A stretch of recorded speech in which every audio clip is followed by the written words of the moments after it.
Eunateko Andre Mariaren eliza, Nafarroa Garaiko Muruzabal udalerritik 2 kilometrotara dago. Donibane Garazi eta Santiago de Compostela lotzen dituen bidean.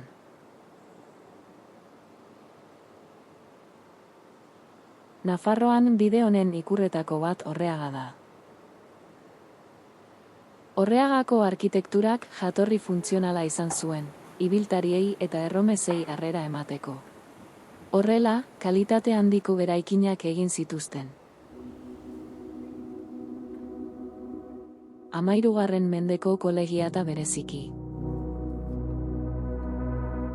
Duen kokapen estrategikoari esker, funtsezko gune bilakatu zen Orreaga hasieratik, Pirinioetako mendikatea zeharkatu nahi zuten bidaiarientzat naiz soldaduentzat. Antso Gartzez lehenak 10. mendearen hasieran finkatu zuen Galtzada Erromatarretik Iruñera eta handik Najerara doan Done Jakueren bidea, Izarren bidetik mendebalderantz daramana.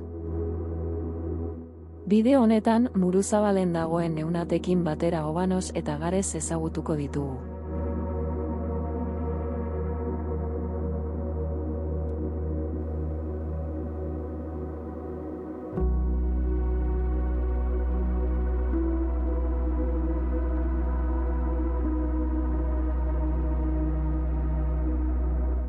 Bederatzigarren mendetik aurrera, Orreagatik eta Sonporteetik zetozen erromesak, Obanosetik igarotzen ziren Garezera bidean.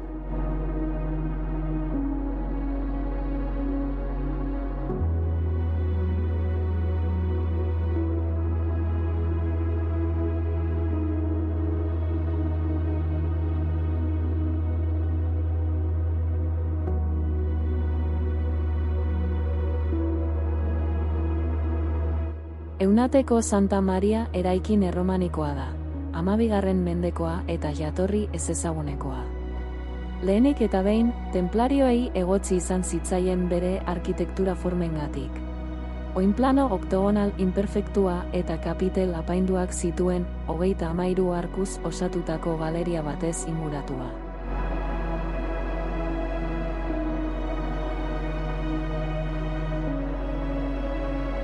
Teoria hori baztertuta dagoela dirudi orain. Hilobiak aurkitu dituzte, non maskorrak zeuden. Horrek esan nahi du hilerri gisa balio izan zuela. Joan etorrian bertan hil ziren erromesentzat. Eta ziur aski ospitale lanak ere bete zituela.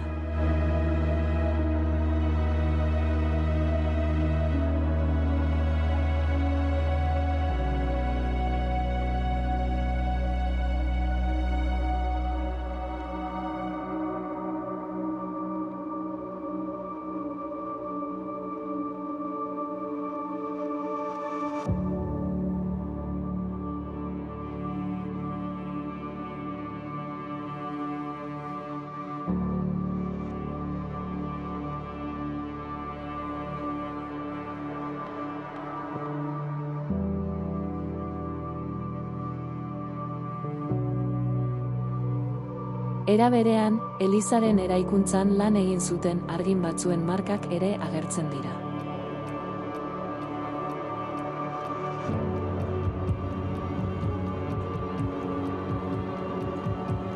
Badira, halaber, bere dorre txikia pelegrinoentzako gidari izango zela uste dutenak ere. Ingurua argituko zuen linterna txiki bat bezala funtzionatuko zuena. Gauaz galdutako erromesak gidatzeko.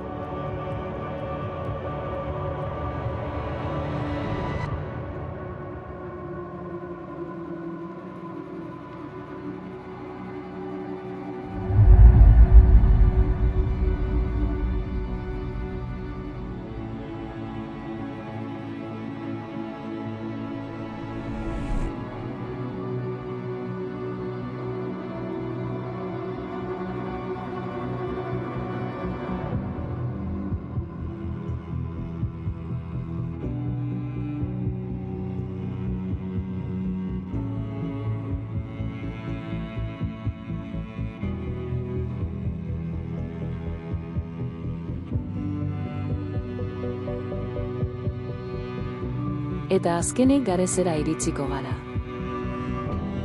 Erdi Aroko hiribildu asko bezala, Gares ere, luzetara antolatuta dago, bidearen ibilbideari jarraituz, eta horrek kale nagusi luzea ekarri du, monumentu gehienak dituen kale nagusia.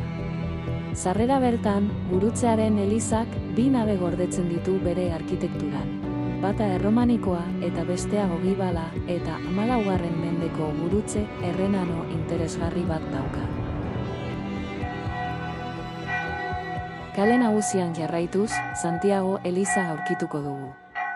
12. mendeko portada erromanikoa dauka, baina Elizaren zatirik handiena 16. mendekoa da, eta barroko estiloko erretaula du.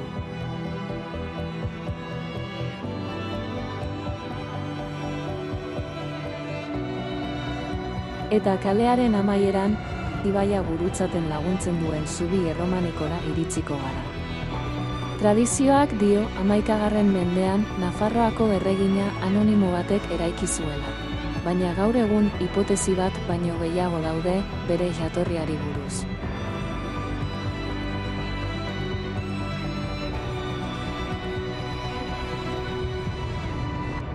Profil alomatuko erdi puntuko 6 arku dituen estruktura da, eta hasiera batean, gaur egun galduta dagoen arren, zubiaren erdian dorre bat ere izan zuen. Askorentzat hau da bide frantseseko zubirik ederrena eta orekatuena. Eraikuntza horri esker, erromesak eta merkatariak herrian zehar igaro ahal izan zuten. Eta aldi berean, herria handitu eta garrantzia irabazten lagundu zion.